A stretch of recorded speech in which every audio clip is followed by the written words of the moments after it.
Estas comunidades de inmigrantes y sus descendientes de segunda o de tercera generación, por lo general bilingües o trilingües,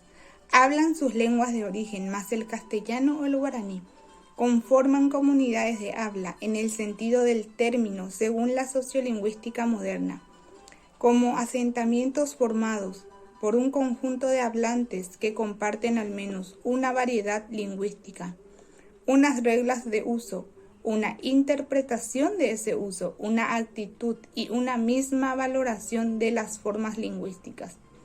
El 75% de los países de origen de las lenguas extranjeras habladas en Paraguay tiene hoy día representación diplomática en el país desde los siglos XIX y XX.